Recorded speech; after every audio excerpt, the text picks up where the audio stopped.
Selamat siang Bu Pevo, apa kabarnya Bu? Selamat siang Pak Niam. Baik hari ini Pak, sehat. Gimana juga kabar Pak Niam hari ini? Syukur Bu, Alhamdulillah baik juga. Iya. Baik gini Bu Pevo, Eh, sebelumnya sebelum Ibu Pevo melakukan coaching, ada beberapa hal nih yang harus kita diskusikan terlebih dahulu karena memang ya kita ngobrol dulu begitu ya. Yang pertama itu mengenai rubrik penilaian Bu ya, di mana pada coaching hari ini, coaching yang dan antara coach dan coach akan saya amati berdasarkan rubrik penilaiannya Bu. Baik Pak. Jadi terkait apakah sudah sesuai dengan alur tirta atau belum, kemudian bukannya memberikan pertanyaan berbobot kepada coachnya, dan bagaimana coach tersebut merespon pertanyaan dari Bu Pevo sendiri begitu sebagai coachnya. Nah, juga jangan lupa disesuaikan dengan prinsip coaching di antara kemitraan, ada proses kreatif, terus kemudian memaksimalkan potensi. Nah, seperti itu. Sebelum memulai coaching, ada beberapa pertanyaan yang akan saya tanyakan ke Bu Pevo. Yang pertama itu, kira-kira kompetensi apa Bu yang ingin dikembangkan oleh pada saat coaching nanti?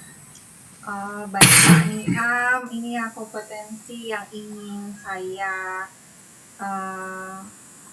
tanyakan pada saat proses coaching nanti itu adalah kompetensi inti dari coaching itu sendiri Pak. Pertama itu tentang kehadiran yang penuh, mendengarkan secara aktif, kemudian mampu membuat pertanyaan-pertanyaan berbobot kepada coaching. Begitu Pak Niam.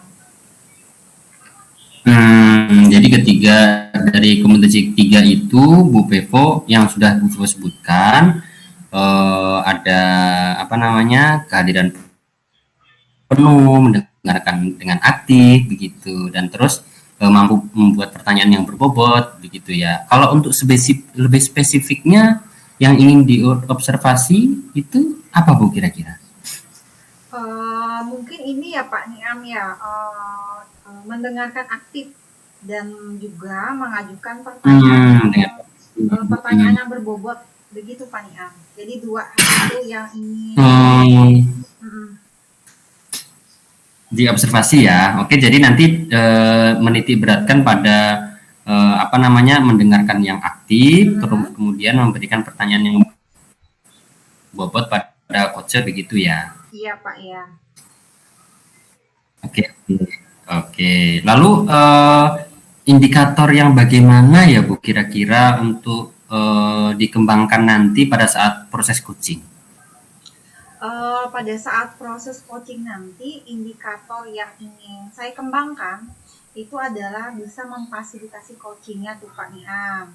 Kemudian untuk apa? Untuk menemukan solusi dari suatu permasalahan yang dihadapi oleh coach itu Pak. Oh gitu. Berarti indikator itu agar coachnya tadi itu dengan leluasa dan nyaman mengemukakan masalahnya dan mencari solusinya gitu ya Bu ya? Iya Pak, seperti itu Pak. Oke Bu, baik, indikatornya, komputernya itu yang diharapkan. Oke, semoga nanti sukses Bu ya. Pada saat coachingnya nanti kita diskusi lagi begitu ya setelah proses coachingnya. Ya baik Pak Niam, terima kasih Pak Niam ya. Terima kasih Bu, sama-sama Bu, sukses ya, lancar ya ke coachingnya. Selamat siang Pak Sugeng. Selamat siang Bu Pevo, apa kabar hari ini Bu Pevo? Tadi ada mencari saya Pak ya, mohon maaf tadi lagi sibuk. Iya betul. Dari kemarin saya tuh ngobrol sama Bu Pevo, kayaknya Bu Pevo kemarin ada kesibukannya dan tadi saya lihat tadi sepertinya agak santai, jadi saya nemui Bu Pevo hari ini. Iya. Apa ini yang mau disampaikan nih Pak Sugeng ya? Penasaran saya ini, yang mau diceritakan ini apa? Gini Bu Pevo, ini sebenarnya bukan berkaitan dengan masalah pribadi sih, cuma ada saya temukan di kelas saya, sehingga saya perlu teman untuk mungkin sharing-sharing begitu. Nah, di kelas saya, kebetulan saya ngajar di kelas 11 pemasaran, itu ada 3 anak saya, Afdal, Rafa, dan Rafif. Anak kedua ini nilai akademiknya bagus, Bu. Kalau ulangan artinya bagus. Tetapi kepercayaan dirinya itu sangat kurang sekali. Sehingga kalau untuk diminta presentasi dan lain-lain atau menyampaikan, sangat-sangat terlihat bahwa dia itu tidak percaya diri. Berarti ini terkait itu ya Pak ya, ketidakpercayaan diri anak padahal pintar ini Pak ya. Betul, anaknya pintar sekali akademiknya. Tidak percaya diri sekali ketika anak ini, Bu. Kalau menurut Pak Sugeng, murid yang terlihat tidak percaya diri itu seperti apa ya Pak? Tidak percaya diri ini ketika disuruh menyampaikan hasil pekerjaannya, dia sepertinya enggan begitu. Ada rasa kegelisahan di dalam dirinya. Sehingga dia itu kalau diminta untuk maju menyampaikan sepertinya kayak berat begitu loh, Bu. Sehingga bisa dikatakan itu mungkin tidak percaya diri. Karena kalau dilihat dari hasil pekerjaannya secara tertulis, ini sebenarnya sangat benar dan bagus sesuai begitu. Begitu Pak ya. Semuanya sudah terlihat jelas Pak ya, ketidakpercayaan diri anak tadi pada pintar gitu ya Pak. Kira-kira Pak kalau misalnya dibuat level 1 sampai level 10 itu, yang 1 itu adalah misalnya tidak ideal dan yang 10 itu adalah yang paling ideal, kira-kira untuk angka 1 sampai dengan angka 10 itu di level berapa ya Pak untuk supaya bisa meningkatkan kepercayaan diri anak tersebut, Pak? Sebenarnya kalau diukur secara level, ini ketidakpercayaannya itu mungkin di posisi 40%, di bawah dari rata-rata, dari bawah rata-rata. Sehingga itu kalau menurut pribadi saya itu sangat minim sekali, karena di bawah rata-rata kalau prediksi saya itu 40%-an lah. Sehingga saya berkeinginan lah bagaimana anak yang punya pengetahuan yang bagus ini juga diimbangi dengan punya keberanian dalam menyampaikan hasil pekerjaannya begitu, Bu Pepo. Oh iya. Kira-kira nih menurut Pak Sugeng, tadi kan sekitar masih 40% ya Pak ya? 40%, betul. Kira-kira itu nanti mau kiranya ditingkatkan ke berapa persen itu Pak? Atau? Ya kalau ditingkatkan saya maunya setidaknya ya 80% lah, sampai 80 sampai 85% meningkatnya begitu. Oh iya, 80% itu berarti sudah baik Pak ya, kepercayaan diri anak. Betul, sudah. Ya? Betul sekali. Oke, baiklah Pak Sugeng.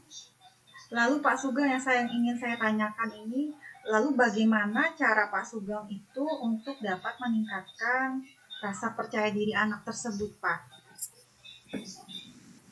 Mungkin langkah-langkah awal yang saya lakukan, pertama saya mengidentifikasi dulu mengapa dia tidak percaya diri, padahal kalau segi pekerjaannya dia bagus. Nah, setelah saya identifikasi awal itu ternyata memang bawaan dari SMP-nya yang memang jarang sekali dia berhadapan dengan orang banyak dan juga pembelajaran yang berkaitan membutuhkan untuk dia menyampaikan secara lisan atau maju ke depan. Nah, itu identifikasi awal saya. Lalu untuk memunculkan itu, maka saya akan mencoba dalam sistem pembelajaran di kelas itu banyak melakukan sebuah presentasi atau menyampaikan langsung dari hasil pekerjaannya, baik itu secara lisan maupun presentasi. Nah, kebetulan kan saya sedang belajar kejuruan atau produktif. Nanti saya coba ketika pembelajaran itu dilakukan secara presentasi, secara bertahap. Misalkan yang tadinya satu kelas mungkin kita awali dengan separuh kelas dulu, seperti itu, agar ada rasa keberanian sedikit orang dulu, mungkin nanti ketika ada perubahan nanti baru naik levelnya ke orang yang lebih banyak. Mungkin itu langkah-langkah awal yang mungkin akan saya lakukan, Bu Pepo. Itu sudah bagus sekali itu loh Pak. Bapak kan sudah melakukan identifikasi terhadap muridnya. Kemudian juga Bapak sudah menerapkan praktik, jadi anak-anak praktik bagaimana melakukan presentasi sehingga anak itu lama-kelamaan itu berani atau rasa percaya dirinya meningkat. Itu sudah bagus loh Bapak. Lalu Pak ya, kira-kira nih Pak dari dua yang sudah Bapak lakukan tadi, itu yang paling efektif itu yang mana ya Pak? Yang mengidentifikasi atau tadi yang praktik melakukan presentasi tadi itu Pak? Yang paling efektif? Yang memang sebenarnya yang paling efektif ya harus kita lakukan praktis secara langsung tadi. Karena dia akan dicoba melakukan secara langsung, maka di situ akan timbul sebuah pembiasaan mungkin ya, karena diminta untuk maju, mungkin ya pertama mungkin malu, tapi karena mungkin dia nanti akan menyadari kalau oh ternyata belajar dengan Pak Sugeng kejuruan itu kita dituntut untuk bisa presentasi, mungkin begitu. Nah sehingga akan menumbuhkan rasa percaya diri, harapannya mungkin seperti itu, harapan saya begitu Bu Pepo. Oh iya. Baik ya, yang paling efektif ini tadi menurut Pak Sugeng itu adalah praktik secara langsung ya Pak ya, buat murid itu nanti lama-kelamaan rasa percaya dirinya semakin meningkat, seperti itu ya Pak ya. Betul sekali Bu Pepo. Nah Bapak, kira-kira nih Pak, untuk melakukan hal yang Bapak sebutkan tadi gitu ya, lalu tindakan atau strategi apa yang mungkin Pak Sugeng lakukan agar muridnya termotivasi untuk percaya diri? Yang pertama tindakan yang saya lakukan tadi, yaitu tadi memulai kegiatan-kegiatan yang paling kecil dulu, yang tadinya mungkin satu kelas penuh kita awali dengan presentasi itu di lab mungkin separuh orang dulu.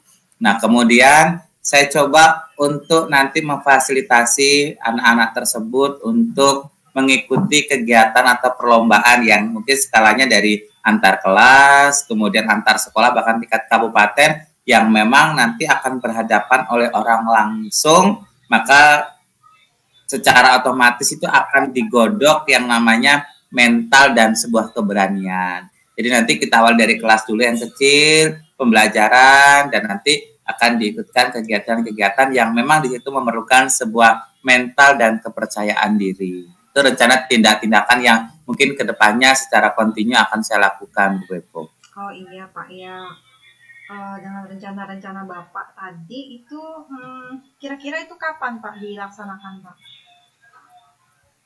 Kalau pembelajaran ya mungkin saya awali dengan pertemuan berikutnya. Kebetulan kan enaknya kalau kejuruan itu kan pembelajaran selalu praktek, sehingga kita mungkin untuk segera memulai itu jauh lebih cepat. Mungkin saya awali pertemuan minggu depan pas pelajaran saya, Bu Pepo. Oh, jadi dilakukan pas di minggu depan pada saat pembelajaran dari Pak Sugeng ya, sesuai jadwal pelajaran ya Pak Sugeng ya.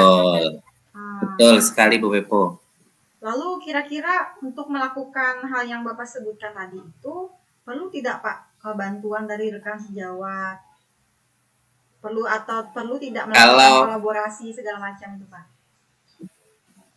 Yang kalau itu ya pasti perlu Bu. Pertama kan sebelum saya cerita dengan Ibu ini, saya juga kemarin mencoba untuk saling berkomunikasi antar sesama guru yang ada di kelas, yang ngajar tempat yang sama. Apakah ketiga anak ini rasa ketidakpercaya dirinya hanya ketika pelajaran saya saja atau orang lain begitu, atau guru-guru lain juga sama. Dan ternyata hasilnya kemarin itu juga ternyata sama. Tetapi saya juga bingung nih apa yang rencana akan saya lakukan. Makanya saya kemarin menghubungi Bu Pepo dan ternyata ada komunikasi ini. Nanti mungkin saya akan coba berkolaborasi dengan sesama guru yang ada di kelas yang tersebut. Mungkin hal-hal yang seperti ini akan kita lakukan secara bersama-sama. Karena kalau semakin banyak yang melakukan itu, potensi keberhasilan itu jauh lebih besar gitu Bu. Makanya kita harus tetap berkolaborasi dengan sesama teman yang mengajar di kelas yang sama. Oke, baik Pak Sugeng ya. Pak Sugeng selaku guru mata pelajaran nih Pak ya, berkolaborasi dengan sesama guru yang mengajar di kelas tersebut tentang anak-anak yang tadi kurang percaya diri tadi. Nah, bagus sekali itu sudah rencananya Pak Sugeng ya. Terima kasih. Nah, dari tadi kita nih ngobrol kan Pak. Nah, kira-kira apa yang Bapak dapatkan dari apa yang kita obrolin tadi nih Pak? Setelah saya ngobrol dengan Bu Pepo tadi, yang pertama saya jauh lebih rileks gitu ya. Saya bisa menyampaikan apa yang mungkin selama ini menjadi pemikiran saya. Lalu ternyata mungkin saya juga sudah punya rencana sih sebenarnya, tetapi saya kurang percaya diri rencana saya ini pas atau tidak. Tapi setelah ngobrol dari Ibu tadi, ya mungkin saya yakin bahwa yang saya lakukan nanti akan membawa perubahan untuk ketika anak saya tadi. Yang pasti saya jadi lebih rileks tentunya setelah ngobrol dengan ini tadi Bu Pepo. Iya Pak ya. Saya ini nanti menantikan Pak perkembangan dari rencana yang Bapak rencanakan terhadap anak murid tadi Pak ya. Saya juga tidak sabar gitu, pengen mendengar setelah melakukan rencana tersebut kira-kira ada tidak perubahannya gitu ya. Saya rasa pasti ada nih Pak perubahannya nih Pak. Semoga yang pasti kan kita berusaha melakukan hal yang terkecil dulu untuk anak-anak kita yang ada di kelas sebagai wujud perhatian kita sebagai guru kepada anak-anaknya untuk menjadi lebih baik gitu Bu. Ya berarti nanti kita lanjut lagi nih Pak ya. Episode selanjutnya. Iya, nanti kalau saya sudah mencoba melakukannya nanti kita ngobrol lagi ya Bu ya gimana perkembangannya. Iya, baik Pak Sugeng. Terima kasih Bu Pepo atas waktunya hari ini. Maaf ya jika mengganggu aktivitasnya Bu Pepo hari ini. Iya, nggak apa-apa Pak. Sama-sama tidak sibuk ini Pak. Oke, terima kasih Bu Pepo. Selamat siang. Selamat siang Pak Sugeng. Baik, selamat siang Bu Pepo. Gimana kabarnya nih? Selamat siang Pak Niam. Kabar saya baik Bapak. Gimana kabarnya Pak? Syukur baik juga Bu. Oh kemarin sudah coaching ya? Iya Pak sudah Pak. Gimana Bu? Lancar Bu? Ya lancar Pak. Syukurnya lancar. Oh ya. Kemarin sudah coaching begitu. Bagaimana perasaan Bu Pepo? Perasaan saya ini Pak ya lega yang pasti. Kemudian tenang dan juga pastinya saya senang Pak sudah bisa membantu coaching untuk menemukan solusi dari masalah yang dihadapi Pak. Jadi rasa lega Pak. Iya sama Pak Sugeng kemarin ya. Oke. Ini Bu, ada beberapa yang ingin saya tanyakan nih. Kan kemarin saya pengen juga tahu begitu. Yang pertama, yang sudah didapatkan dari proses coaching kemarin tuh selain lega, tenang, terus senang itu apa Bu kira-kira? Dari proses coaching kemarin ini Pak ya yang sudah saya dapatkan atau yang sudah saya laksanakan nih Pak. Saya sudah melaksanakan proses coaching itu dengan alur tirta, itu yang pertama Pak ya. Kemudian juga saya ini bisa Pak ya menggali potensi yang ada pada coaching saya kemarin. Kemudian juga saya bisa mengajukan pertanyaan-pertanyaan yang berbobot. Jadi 3 hal itu yang sudah saya dapatkan, Pak. Oke, baik. Berarti itu refleksinya dari coaching kemarin ya Bu ya.